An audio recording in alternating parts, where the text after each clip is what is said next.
Okay, I'm getting ready to start in the book of Judges. But before I do want to talk about the book of Psalms.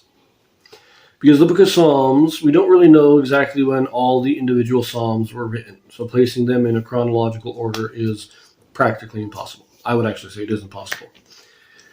We do know a number of them were written by David. And a number of the other ones were written by the Levite singers who lived at the time of David. So these ones we know approximately a time period for them. There are also, I did one video already of a psalm written by Moses, and there is one written by Solomon. But the rest of them, we don't really know when they were written. But I wanted to do more videos each day anyways, and I figured it was a good time to start reading the Psalms. So, as an introductory to the Psalms, I am going to read what it says in the Bible dictionary about the Psalms. Now, I will mention, I do have my son running around here a little bit, so you may hear him a little bit. But let us just read this. I'm not reading the entire entry in the Bible dictionary. I want to read the introduction, the first half of the first paragraph, and then the third and fourth paragraph. So, but I'll be right back.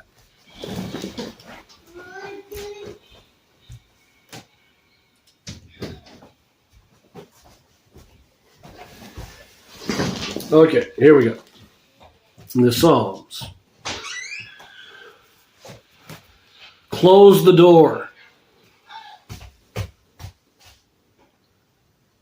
If you're going to be in here, but keep the door closed. No. Yes.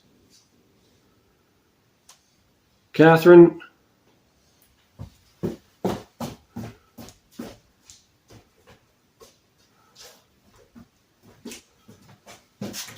I'm just trying to make one more video. Will you keep the door closed? I don't care if he's in here or if he's out there, but I just want the door closed so that there's not as much sound coming in.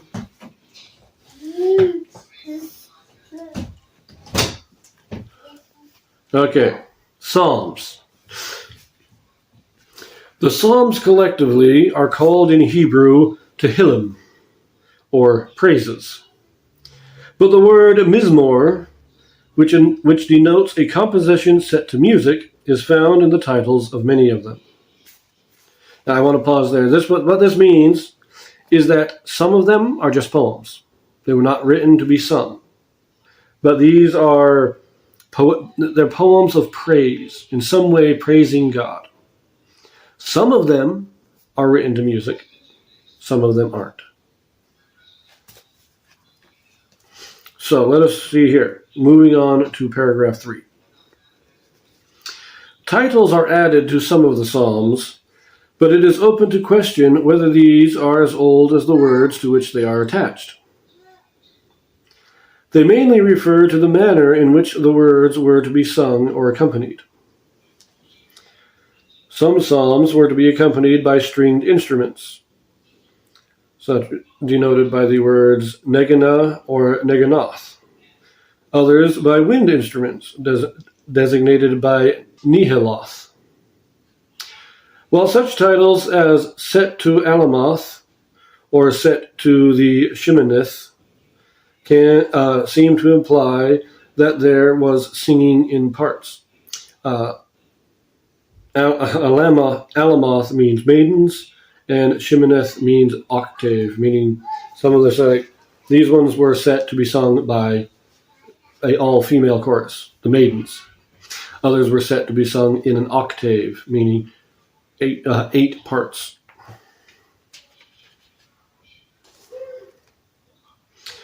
Some of the titles appear to be intended to indicate the character of the psalm, as maskil, meaning giving instruction, and maktam, rendered by some golden psalm, while Shigayon with Shigayanoth may refer to the irregular, erratic style of the compositions, and Gittith, meaning belonging to Gath, may relate either to the melody or to the instrument used in the performance, meaning it's set to music or using instruments from the city of Gath. The other titles are all probably names of tunes well known at the time to which the psalms were appointed to be sung. Now, before I read the last paragraph, I find this very interesting because this is actually still a very common, well, this was a very common practice throughout most of the Christian era, especially in the last 300 or 400 years.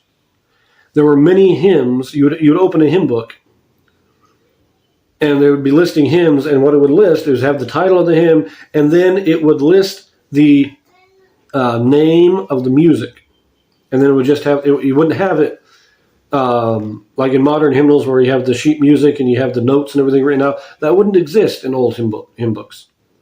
You would just have the title of the song, the name of the music that you are to sing it to, and then the words, because people knew the tunes.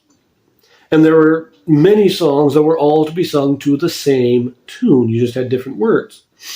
And so rather than memorizing individual poems, they would memorize the tune, and then they could sing any song to that tune if it was written to match that tune.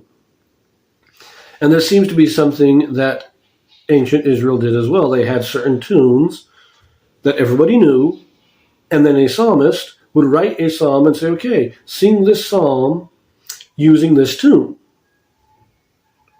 So I find that very interesting that it's still the same practice going on in a more modern time. Anyways, let us finish this out, the last paragraph. 73 of the Psalms are ascribed to David, and so it was natural that the whole collection should be referred to as his, and that this convenient way of speaking should give rise in time to the popular belief that the sweet psalmist of Israel himself wrote all the so-called Psalms of David.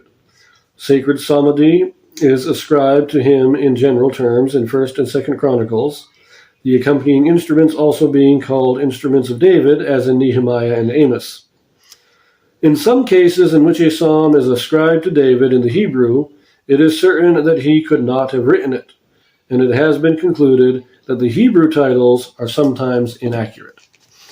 Okay, now, this is my plan with the Book of Psalms.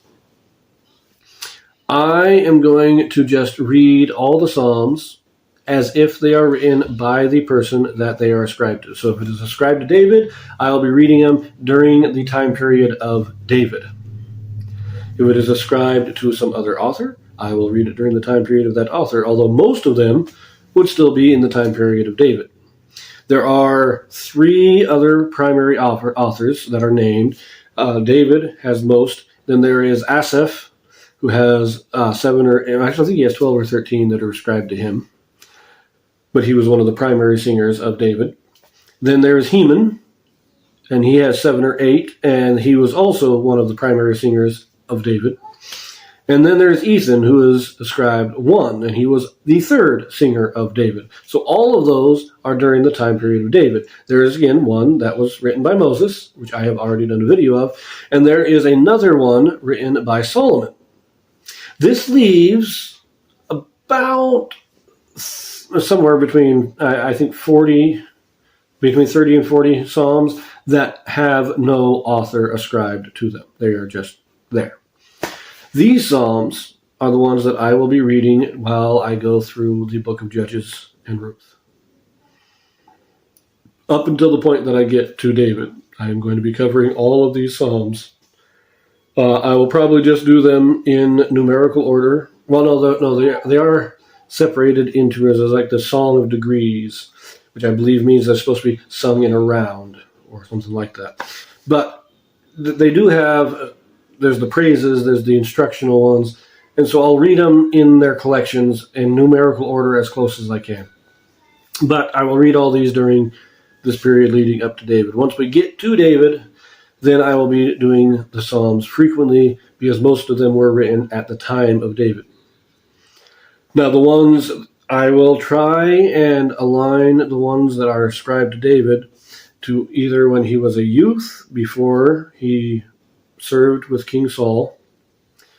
Then there will be those during his service of Saul, during his time as king, before the rebellion of his sons, and then the fourth period of his life, which is after the rebellion of his sons, or during and after the rebellion of his sons, which we will try and divide them up in that way. It's not always possible. The text will not always tell you where they fall. And so we're going to try our best, but that's how it's going to be going on. So I look forward to doing the Psalms. They are beautiful poetry.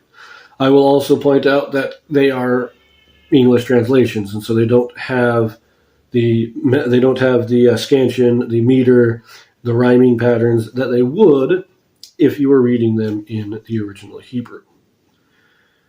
Now, I don't know how the old Hebrew poetry was structured. I know English poetry very well, how the structure is made, but the Hebrew poetry is not structured in the same way, and so I'm not as familiar with it. But we don't see the structure of the poetry because it is an English translation and not in the original language. But they are beautiful poetic works, so I look forward to doing it, and they will be very short because most of them are very short. So we're talking 1 or 2 minutes per video. Well, maybe up to 3, but that's going to be the average. And I look forward to it. So keep an eye out for the Psalms coming.